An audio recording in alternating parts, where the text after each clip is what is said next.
Hello again, welcome back to some more RGE. I decided to kind of change how the series is going to be. Instead of it being kind of tutorial-esque like the previous two videos. I have no clue why I did it that way. I wasn't thinking, so sorry about that. This series is pretty much what it is a dev log of me working on an engine. Um, and this engine is pretty much open source, so if you want to check out the source code, see what I'm working on, you can. And I'll post the location of the GitHub repository in the video description. So let's get started.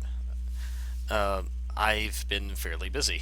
As you can see here, the source code has increased quite dramatically for the past few days.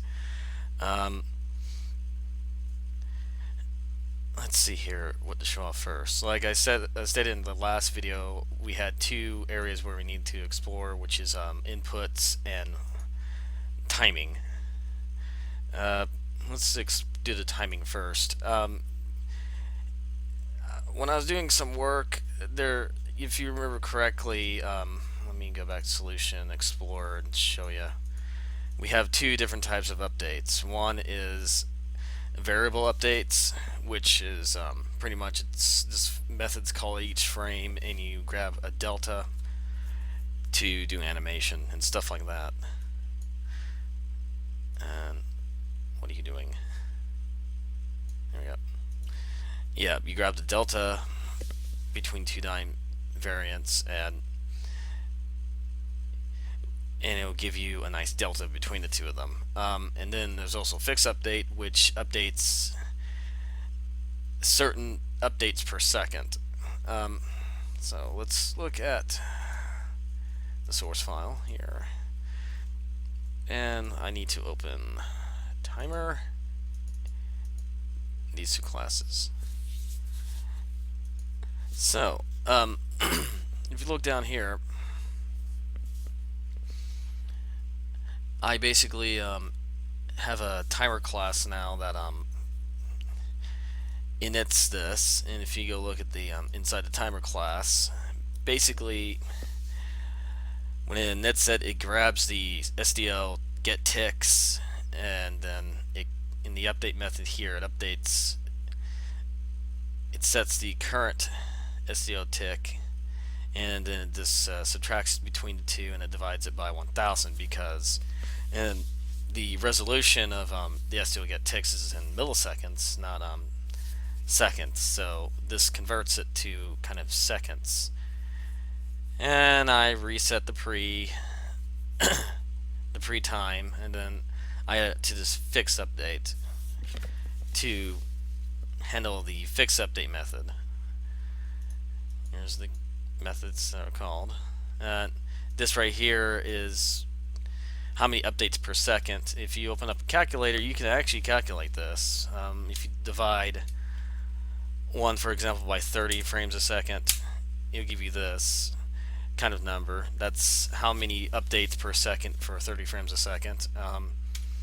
How I calculate that one is I divided 1 into 60, which gives you this 16666 something hundredths. And you can go further if you want to, say by another hertz rate, 120, give this number. Yep. I just didn't want to do the division because division does slow stuff down. So this actually made the inputs kind of complicated, because now if you called, say,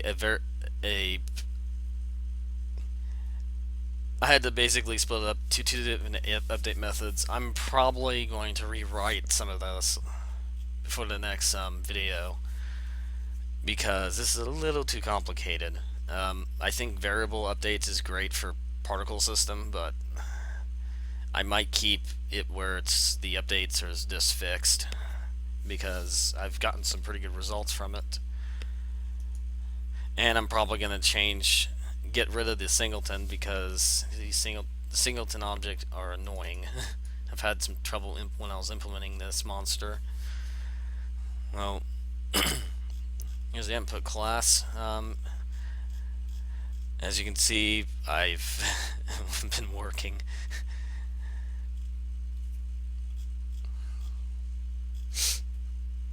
And it's pretty much the same implementation I had from the videos I did back in December. It's just the difference is that now it's split up between two different updates, the fixed and the variable update. So it should work correctly in both. This is probably going to get rewritten, so you'll just do fixed updates. Oh well, that's pretty much one side of it I've been working on. The other thing I've been working on is trying to get graphics going, which I have in 3 different files. Let's open up all of them, or actually 4, and here they are. Graphics, which is probably going to be thrown into its own whole bunch of smaller header files. This right here is basically just a wrap around for a vertex buffer, and this is a basic basically a wrap around the whole GLSL pipe shaders, so I can put both a fragment vertex shader together. And it has all sorts of different classes for accessing attributes and uniforms. Just a basic object loader. And lighting, which is my main focus at the moment. And these other 3 have to do with transformations. And why did you pop out, you silly window? This is just a basic transformation for just an object, and this is the camera transformation, which handles both view and projection. I'm definitely going to rewrite these when I get around to when I integrate built physics into this little engine. Now these 2 are something new that I've recently started playing around with, because just to make stuff simple. This right here is my getting started on a sort of scene graph system, which basically loads stuff from a file, and this right here is the kind of an entity that is rendered. It does updates, it does all sorts of stuff. It's kind of how Unity does it on the background. So for the minute, let's just run it and see what it does. Yes, so like to compile it.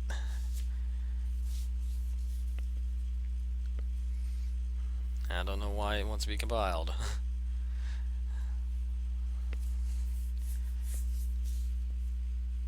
There we go, come on. Work your magic.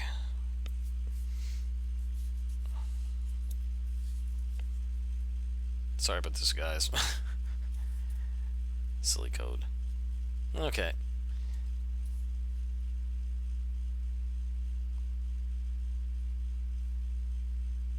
As you can see, I've been busy. I was doing some testing on lighting. Okay. It basically builds a basic scene. I had several like basic objects I kind of exported from Blender. Torus, a plane as a floor, sphere, a cylinder, and a cube. Just to do some testing with the graphics. I haven't gotten to the material system yet, so everything's kind of white and grayed out. So that's basically the overview of what I've done with the C++ code. Now let's move on to what I've been doing with this monstrosity. Well, here's the file format I'm using for the sort of scene graph system I've been developing. I'm using JSON, which I started really liking it when I started in Minecraft modding. It just makes stuff a lot easier. It's so much easier to look at than, say, XML. So let's kind of just dive into this little JSON file. This little section right here loads up a whole different meshes that you can use in your scene. As you can see, it has the cube, sphere, cylinder, torus, monkey, and the floor. And let me go to data, or actually the bin file. It loads it up and it stores it into that map. If you go back to scene, it stores it into this map, and if you go to the source file for that,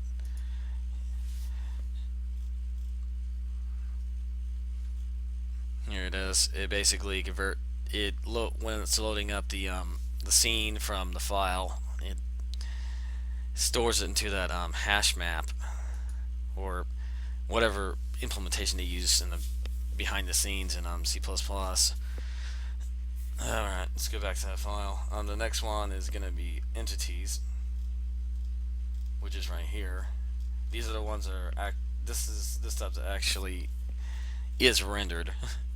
So if I wanted to, say down here, add another one of these, say mesh name.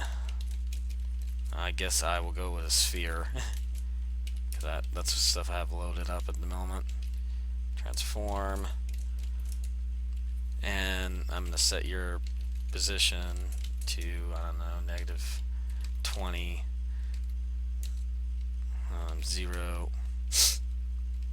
-20, and we're going to set your rotation to, because it's a circular object, we just don't need to worry about rotation at the moment. And let's go back to here, let's run it, and let's look around for our sphere. Where are you, my friend? There it is. Blows up exactly in the corner.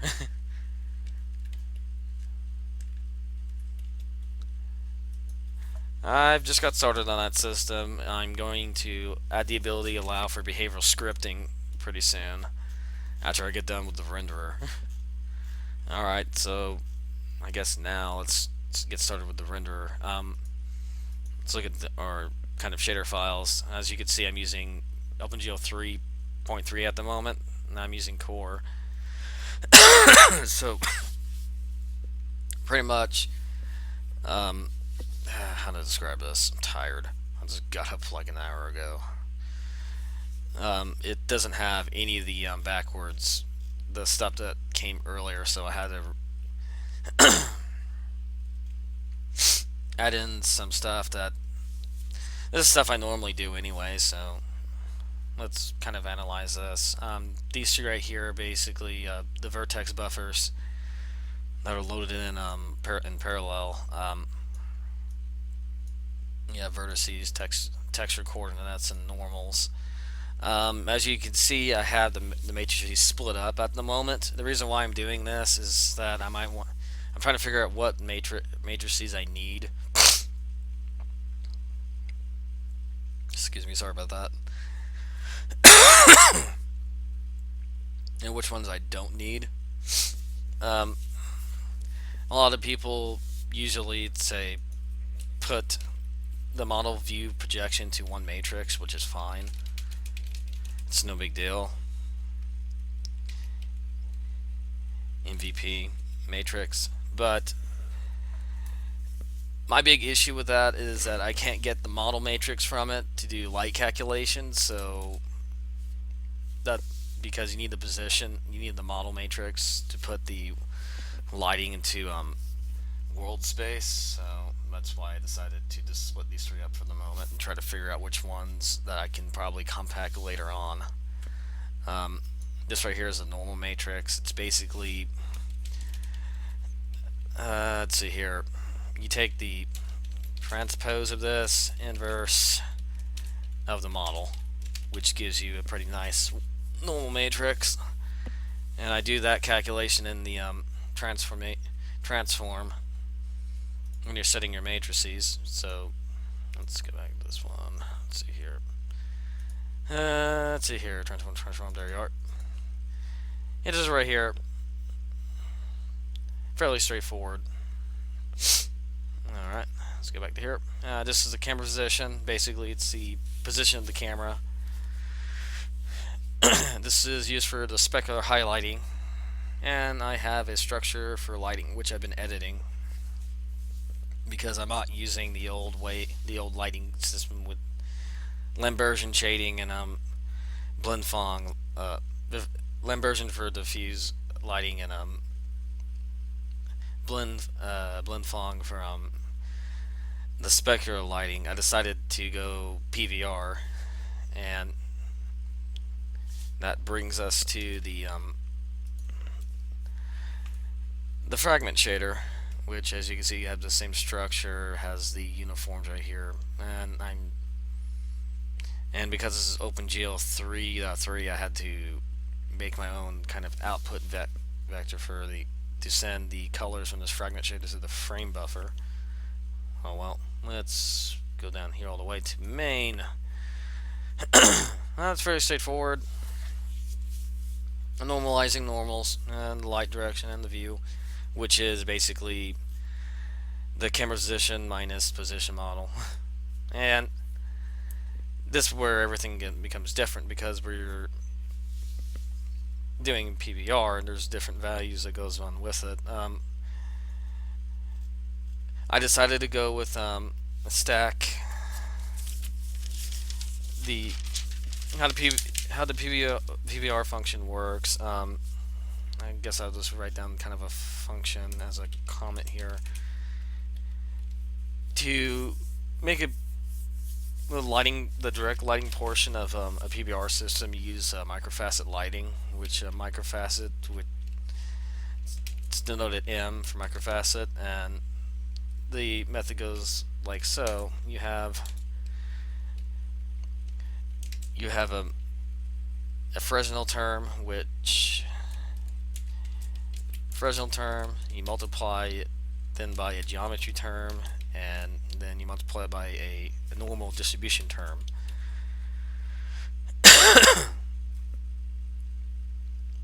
These three terms determine the type of reflection. Say Fresnel, you have a reflection on the side of the object. The geometry term determines the kind of shadowing that you have on the object, and the norm distribution term is the one that handles say the specular highlighting.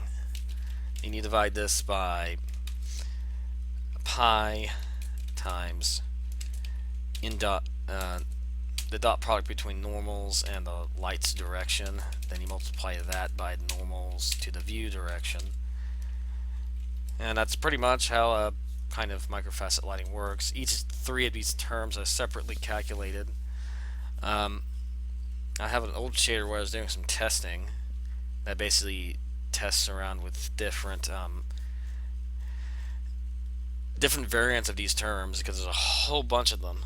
The one that I decided to go, the three that I decided to go with for each of these terms, I'm doing a select approximation.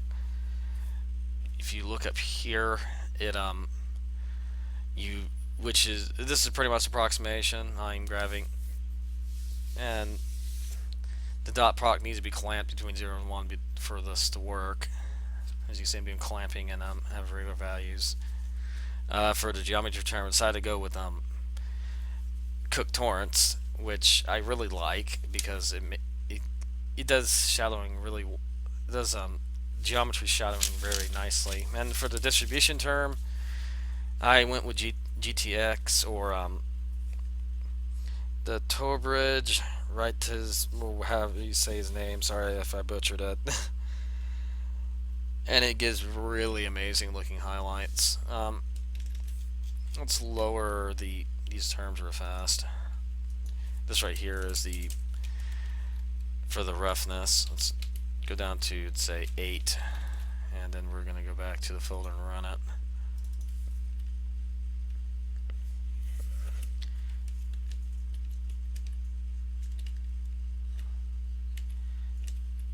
It gives a lot more. It's a lot more accurate than several methods I played with in the past, and I recently discovered it. It's a pretty nice way to handle your NDF needs.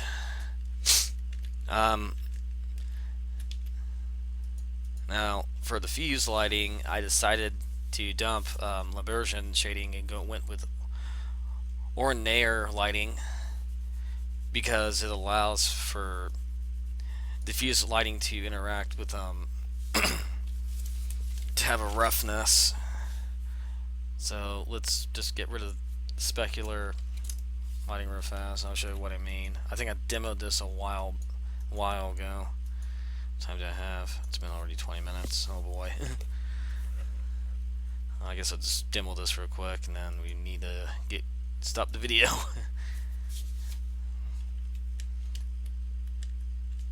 This is just with 1.8. If it has a higher roughness, it will become kind of the Labergian shading. So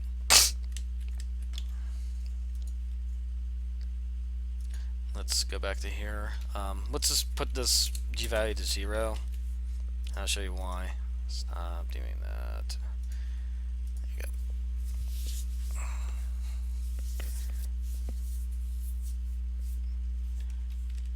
A lot smoother.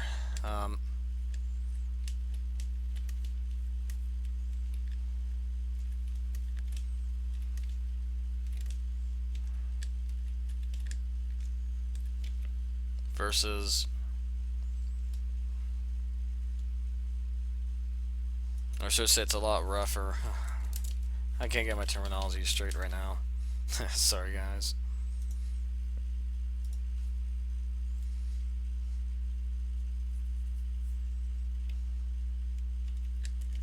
A lot smoother.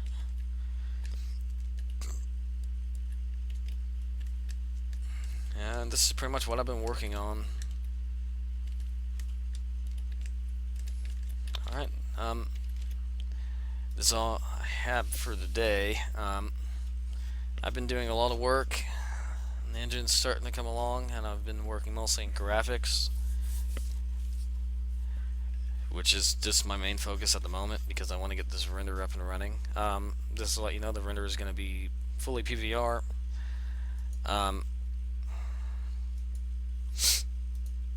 The next few things I'm going to work on is try to get a material system going so we can have images and start doing more interesting stuff with the renderer. Right now it's kind of boring because I'm mostly focusing on trying to get like the correct. What I'm really doing is just testing out direct lighting. The next thing I'm going to work on is get materials going, which I've been doing some research on both the Unreal 4 engine and Unity engine, seeing how they do it, and do a little differently. So I guess that's it for today. And like I always say at the end of my videos, you all take care.